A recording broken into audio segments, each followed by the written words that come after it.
Welcome to the Old Time Radio Westerns. I'm your host, Andrew Rhynes, and let's get into this episode. This episode is going to be Challenge of the Yukon. Original air date is July 7th, 1950, and the title is Race of the Riverboats. Hope you enjoy.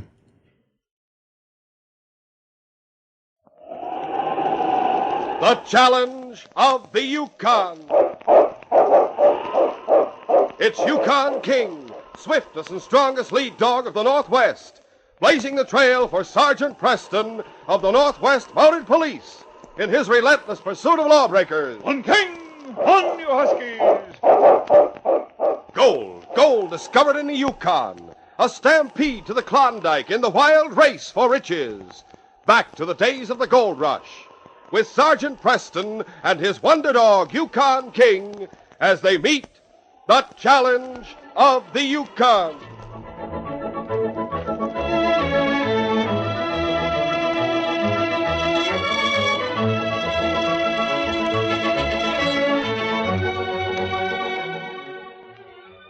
Liz Terrett was an influence in Dawson City. She had inherited several enterprises from her husband, who had died the year before. Liz had taken over and was prospering. Now that summer had come, Liz had big shipments to make to Seattle, both of gold and of furs. Captain Davis of the Yukon Belle had docked at Dawson City after returning from the trip to Selkirk. He went to the Terrett Fur Trading Office to make the usual deal to carry Liz Terrett's shipments to Seattle. Howdy, Captain. I figured you'd be coming around sometime this afternoon. Have a chair. Thanks, Liz. I suppose you've come about carrying our shipments this season. That's right. You saw the new riverboat, the River Queen, that put up here yesterday, didn't you? Yep, sure did.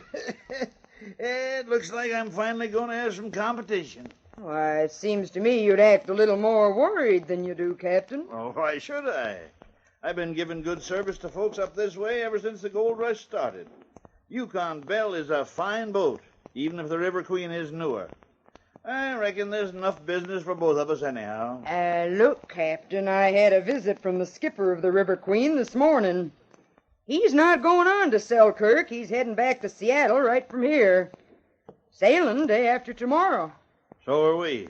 Bill Camden, the River Queen's skipper, says his boat is much faster.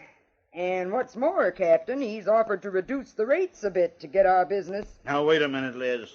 We've been doing business since you and your husband started up here.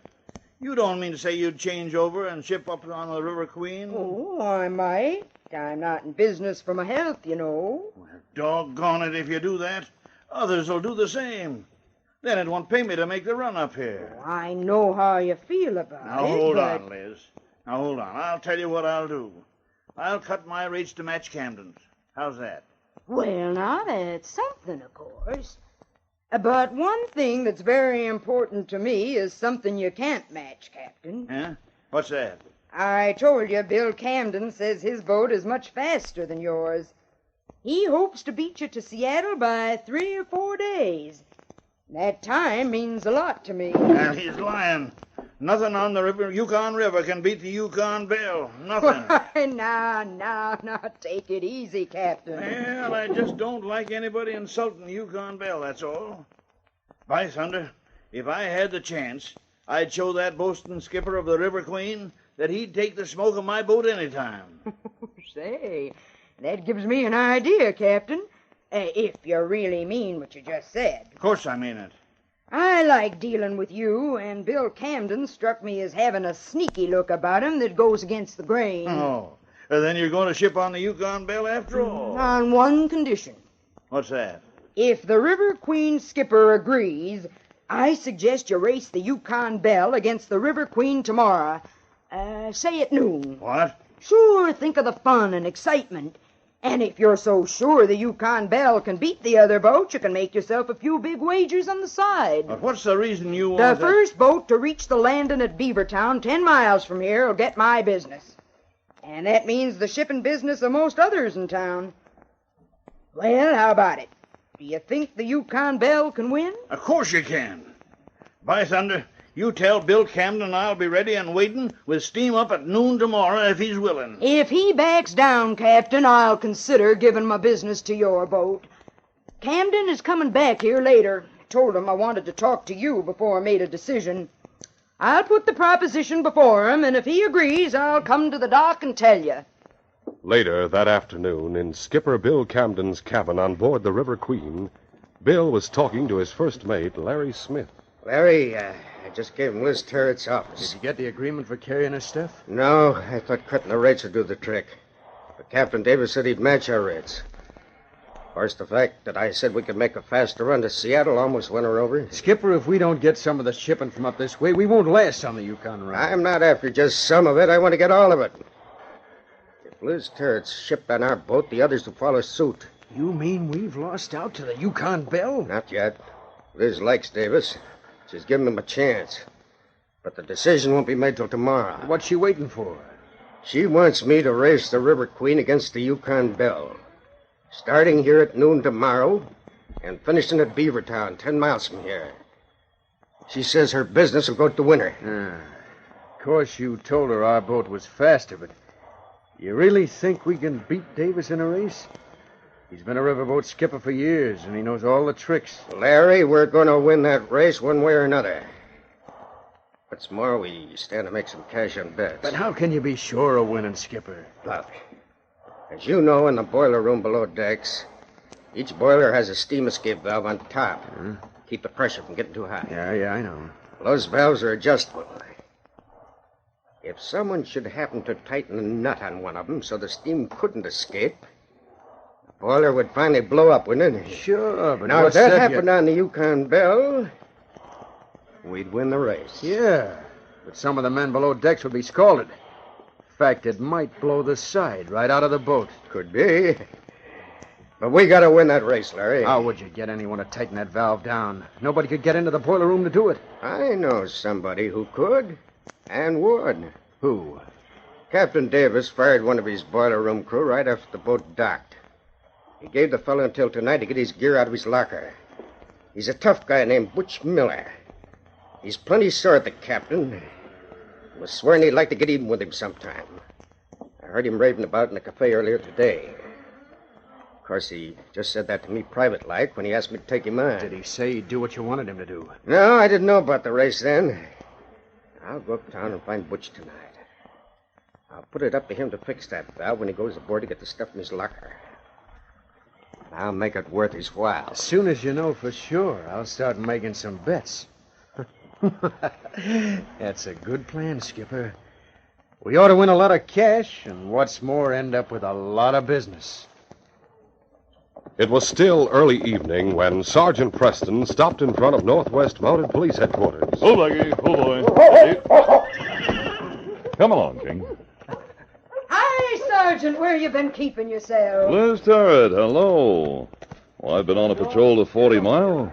King and I just arrived in Dawson. You got back just in time for all the excitement. What excitement? The big riverboat race at noon tomorrow. The Yukon Belle is going to race the new boat, River Queen. I noticed the new boat tied up alongside the Belle. What's the occasion for the race? Well, I reckon you can sort of blame me for that, Sergeant.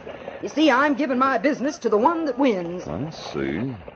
I'll be fighting for fairly high stakes, then. If your business goes to the new boat, the other shippers will follow. I reckon that's true, but that's not the only stake. I hear everybody at the cafe is wagering practically all they have on the race. Of course, I'm hoping Captain Davis's boat wins, but I'm too smart to bet. Does the Yukon Belle seem to be the favorite? From what I heard, the skipper and crew of the River Queen bet plenty that they'll win. Oh? In fact, I hear Skipper Bill Camden mortgaged the River Queen to the hilt to raise more betting cash. He seems to be sure his boat will win. Yep, that's right. Might, too. Should be an exciting race. Where's the finish line? At the landing at Beavertown. I'll have to be on hand to see it. I'm riding the Yukon Belle. Say, why don't you come along, Sergeant? I might at that. I'll tell the captain to expect you. You can even bring King with you, huh, fella? Are both boats going to carry passengers? Well, they agreed only to take on 10 apiece. Skipper Bill is charging high prices for his 10, but the captain is carrying 10 of us for free. I'll expect to see you come aboard the Yukon Belle to help us cheer if it wins. See you in the morning, Sergeant. Right. Meantime, Skipper Bill and his mate Larry Smith sat in the cafe at a secluded table, talking to Butch Miller, the hand who had been discharged from the Yukon Belle. Now, Butch, you got everything straight about what you're to do when you go aboard Davis's boat for your gear tonight. Yeah, I know just what to do. Are you sure no one will question you being in the boiler room? No one's aboard right now but the night watch. He knows I'm to go there to get my stuff. The others are all uptown here. Well, I don't want any hitch in this. I bet my last dollar on the River Queen winning. You just keep your end of the bargain, Skipper, and you can count on winning that race tomorrow. I've already paid you $100. If you go through with it and we win, you'll get another 100 and a job on my boat. And be sure you don't go shooting off your mouth to somebody, Butch. Don't worry. I've already bet the 100 the skipper give me on the River Queen to win. Well, I guess that proves you're sure you can go through with the plan. Yeah, I'm satisfied you will. Now, let's get out of here now, Captain. Butch will be going aboard the Yukon Belle soon. I'll wait a while. Then when it's done, I'll come up to your cabin, Skipper, and tell you. Good. We'll be waiting. So long, Butch. Let's get going, Larry. Later that night, Sergeant Preston decided to stroll along the waterfront and look over the two boats. Taking King with him, he left his quarters and walked toward the shadowy, deserted docks. Well, King, there are the river boats that will compete in the race tomorrow. The River Queen's a newer boat, but the Yukon Belle's well built. She's the one we'll sail on, fella. Think you'll like that? As the Mountie and his dog approached the dock, Sergeant Preston suddenly stopped. Wait, boy. He drew back in the shadows as he saw a furtive figure come down the gangplank of the Yukon Belle with a canvas bag slung over his shoulder. Must be one of the deck hands. As Sergeant Preston stood watching, the man's figure stopped on the dock, looked around suspiciously. Then, seemingly satisfied, he quickly walked to the gangplank of the River Queen and went aboard. That's strange. I'd like to know more about him, fella. Probably hasn't done anything wrong in going from one boat to the other, but you might as well check with the night watch on the Yukon Belle. Come on, King. We'll try to find out just what's going on. Sergeant Preston strolled up the gangplank of the Yukon Belle and was met by the man doing the night watch. Who's that coming aboard? You better wait right... Oh, a Mountie. Yes, I'm Sergeant Preston. Evening, Sergeant. If you're looking for the captain, he's gone ashore. Fact is, most everyone's ashore tonight. I didn't come aboard to see the captain. I came to check on a man I saw leaving this boat a moment ago. Oh, yeah, that's a hand the captain fired today. He came aboard to get his stuff from his locker. His name's Butch Miller. Oh, I see. It's all right, then. He acted a little odd when he got on the dock, so I decided to check on him. I checked him aboard, Sergeant. Believe me, he's good a riddance, too. Miller was a heavy drinker on the job, and he was always causing trouble. Oh, well, his new skipper will be in for trouble, then. He won't get a berth on any other riverboat. No other skipper'd take him, especially out of Dawson City. Butch Miller's reputation is well known around this town by now. Oh, that's strange. He looked around when he reached the dock as though he didn't want to be seen, then went aboard the River Queen. Went aboard the River Queen? That's right. I can't figure that. Captain Davis notified Skipper Bill Cameron about Miller today. I see. Well, thanks for the information. Come on, King. We'll go on back to quarters. Meantime, on board the River Queen in the skipper's cabin, Butch Miller was reporting to Bill Camden. Well, Skipper, it's all done. Now all you have to do is wait till tomorrow. You below decks alone, Butch? Yes, sir. Tighten that valve down so as it won't work. It won't be noticed till the steam pressure gets so high it'll be too late to loosen it in time to keep the boiler from blowing up. And when that happens, the Yukon Belle will be out of the race. It could be more than that. The explosion might blow a hole that'll sink the boat, or it might start a fire that'll burn her to the water's edge. That'll teach that ornery Captain Davis to throw me off his rotten tub. Hey, hold on. Something like that's liable to happen. Liz might be killed. Winning the race wouldn't do us any good. Don't you worry. You'll have the only river packet that can carry passengers and freight to Seattle. What's more, you'll make plenty on your bets. Should have thought of what might happen. Huh? I don't like the idea that Liz might get killed. But she refused to sail on our boat. And, if you say, if the Yukon Belle is totally out of commission, we'll get all the trade. Yeah. Now, there's one thing, Skipper, that I want to bring up. What's that? I want more cash right now. Eh? And the promise of more later. Now, see here, Butch. I'm giving you a job on this boat, along with Sit some down, cash. Skipper. Sit down and take it easy. Look, if I was to tell what I know to the Mounties now, you'd stand to lose the race and come in for some uncomfortable questioning. You fool, you go to jail for fixing that valve. I'd go back and loosen it before I told him. Of course, if I told him after the boiler blew, I might go to jail, but you'd go with me. And maybe for murder. Why, you... Now, look, take it easy. Didn't say I would tell. I'm just pointing out what could happen if I did. You stand to gain plenty, and I want to get some of it. Well, all right. Before we start the race, I'll give you more cash. And I'll give you 10% of what I win. Fine. Maybe someday I'll be first mate on the River Queen, huh? Who knows? Take your gear below, Butch. I'll see you in the morning. All right. I'll leave my stuff and go uptown to the cafe for a while. See you in the morning, Skipper. After Butch Miller left the River Queen to go to the cafe, Skipper Bill Camden went to Larry Smith, his first mate, in his cabin. Larry, I got something important to talk over. What is it, Skipper? We got to do something about Butch Miller. Why? What's happened? He fixed the valve on the Yukon Bell tonight. Now he threatens to do some talking if I don't pay plenty. I never thought of that. He could blackmail us from now on. Yeah. And one of the things he wants is your job as first mate, Larry. What?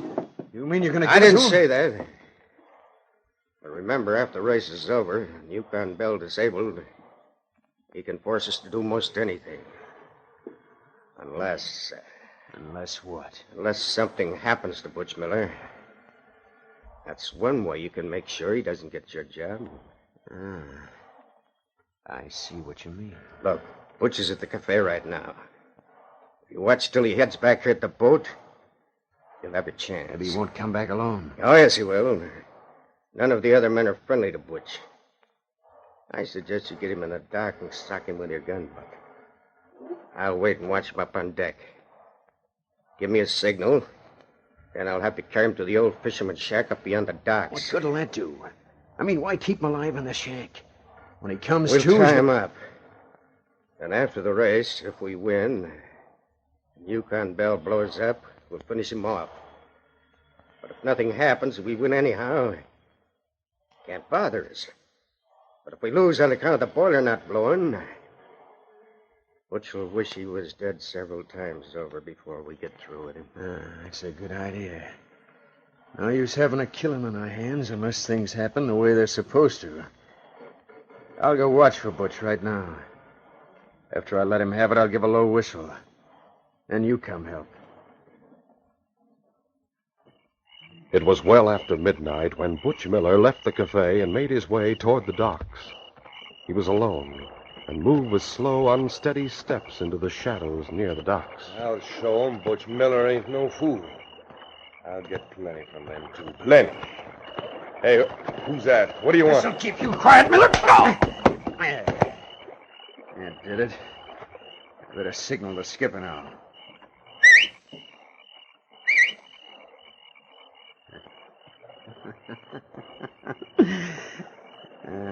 When Butch Miller wakes up, he'll be plenty surprised.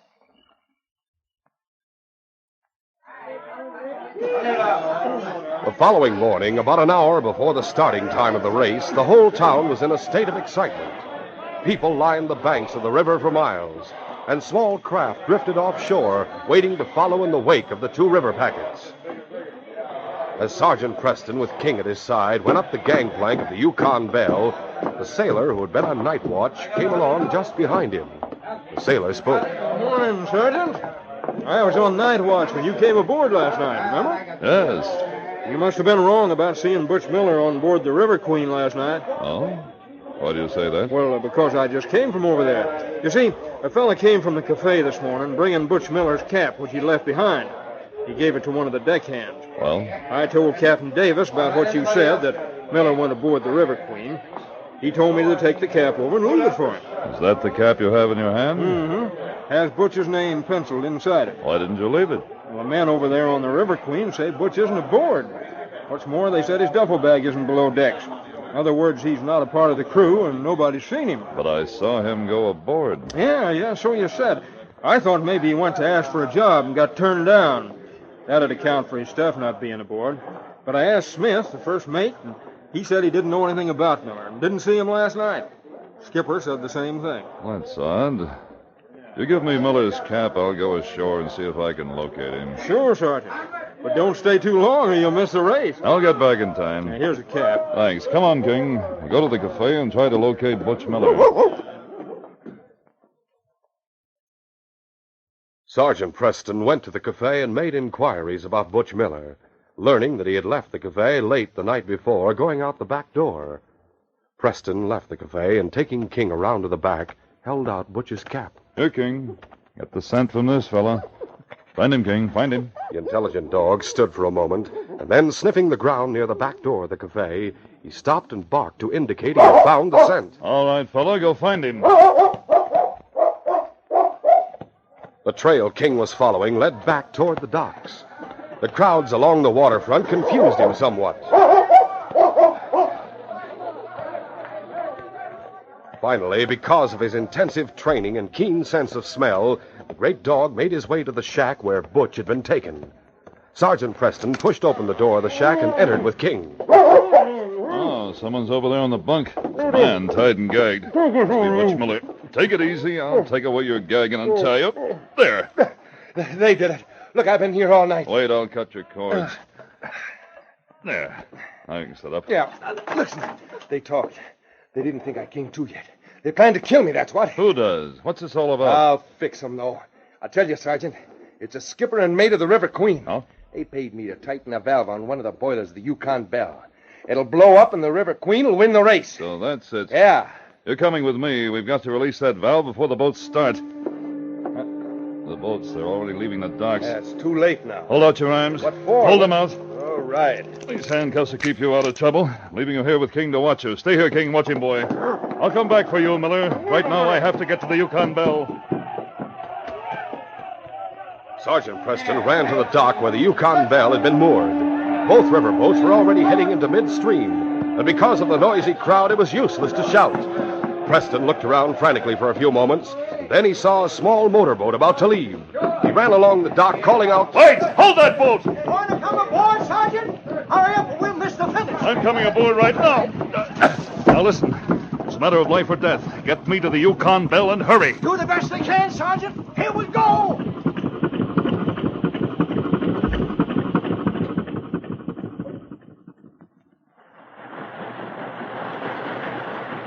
On board the Yukon Belle, Liz Tarrant stood beside the captain on the bridge. Her face was flushed with excitement as the two boats moved along side by side. Hey, by thunder, Captain, this sure is exciting. Sorry Sergeant Preston didn't make it. He's really missing something. Don't know why he isn't here. Saw him heading for the boat some time ago. Then when I come to look for him, he wasn't aboard. Here's hoping you can get up speed enough to beat Camden. Well, we're not up to full speed yet, Liz. Boys below are getting up plenty of steam, and soon I'll give the signal for full speed ahead. Some of them small craft better stay back or they'll be swarmed. Yeah, say, look, there's someone coming like blazes. Say, if he gets much closer, he'll ram into us. Better give him a warning whistle.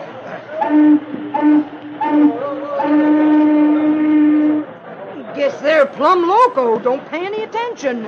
Say, look, one of them's standing up waving. Give him a telescope.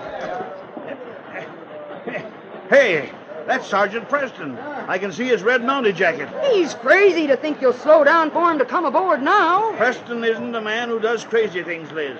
I got a feeling something's wrong. I'm slowing for him. No, don't do it, you fool. You'll lose the race. I'll take the chance. Now we're losing speed. And the River Queen is forging ahead. Maybe so. But I'm taking Preston aboard to find out what's happened. Get a line over that. A rope ladder was quickly thrown over the side, and as the big boat slowed, the motorboat carrying Preston came alongside. In a few moments, the Mountie had climbed aboard. I was afraid I wouldn't make it. I came down from the bridge to see why you waved us down, Sergeant. The captain is waiting up there for you. Tell him I have something to do, and it has to be done quickly. Oh, all right, Sergeant. As Sergeant Preston made his way down into the engine room of the boat, he heard one of the stokers shout, Hey, look at the gauge on boiler 2. It's going to blow any minute. Let's get out of here. Wait! That valve has to be loosened. Now we're getting out. A wrench. Where's a wrench? It's hanging next to the boiler. Come out of there, Sergeant. You'll never make it. You can't do anything. Not heeding the stoker's warning, Preston rushed over and got the wrench. Then he went to work on the escape valve of the boiler. He could see that the pressure gauge already indicated great danger, but he knew lives might be at stake. Have to get it loose. Have to. For a tense moment he worked while the stokers huddled across the engine room near the companionway to the deck. Finally, the nut loosened, and Preston fell back as a great rush of steam hissed from the escape valve. Hey, the sergeant fixed the valve, but he must be burned. Yeah, you gotta get him up on deck. I'm all right.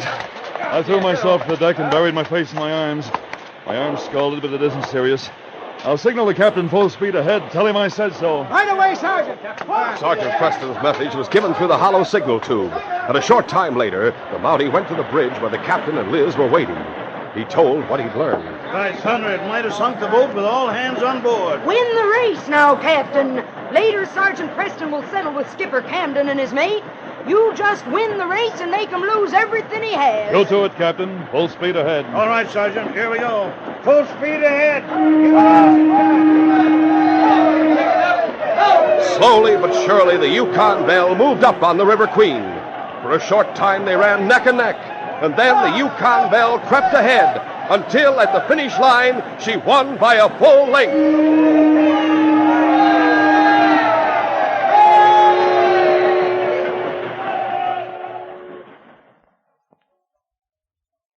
The riverboats docked at Beavertown.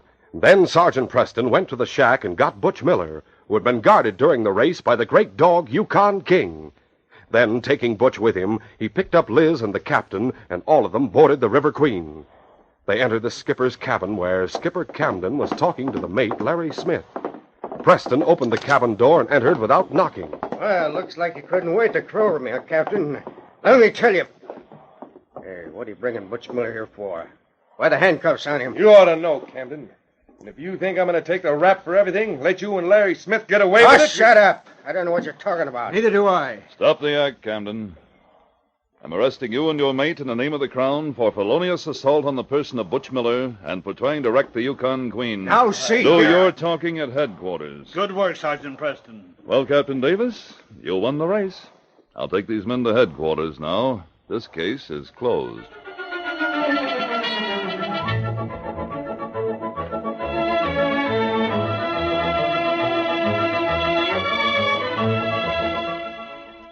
We now take you to Northwest Mounted Police Headquarters in Dawson.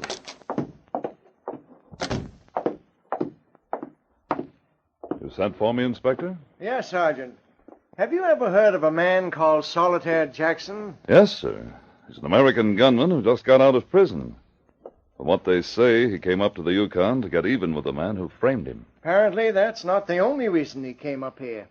Man answering his description has just robbed the express office and shot the constable on guard. I want you to find him, Sergeant, and bring him in. Right, sir. Let's go, King. Solitaire Jackson has a dangerous reputation. But why should he rob the express office if his real motive is to get revenge on the man who framed him? Perhaps there's more to this case than the inspector realizes. More mystery, more criminals involved, and more danger for Sergeant Preston. Be sure to listen to this exciting adventure, The Diamond Solitaire, Wednesday. These radio dramas, a feature of the Challenge of the Yukon Incorporated, are created by George W. Trendle, produced by Trendle Campbell Enterprises, directed by Fred Flowerday, and supervised by Charles D. Livingston. The part of Sergeant Preston is played by Paul Sutton. They are brought to you every Wednesday until September, when we shall resume our regular Monday, Wednesday, and Friday broadcasts.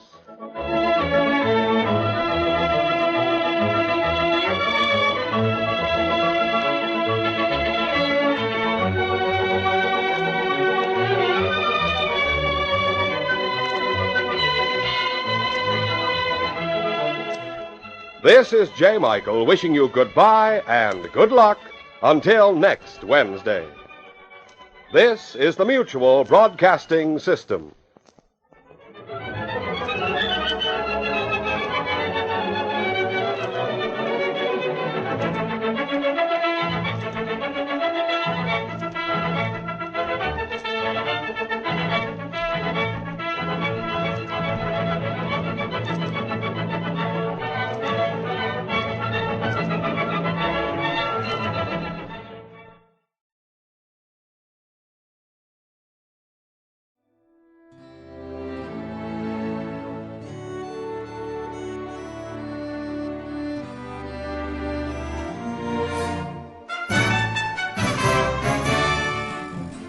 This has been a presentation of OTRWesterns.com, and we hope you enjoyed. Please take some time to like and rate our shows in your favorite podcast application. Follow us on Facebook by going to OTRWesterns.com/Facebook. Subscribe to our YouTube channel by going to OTRWesterns.com/YouTube.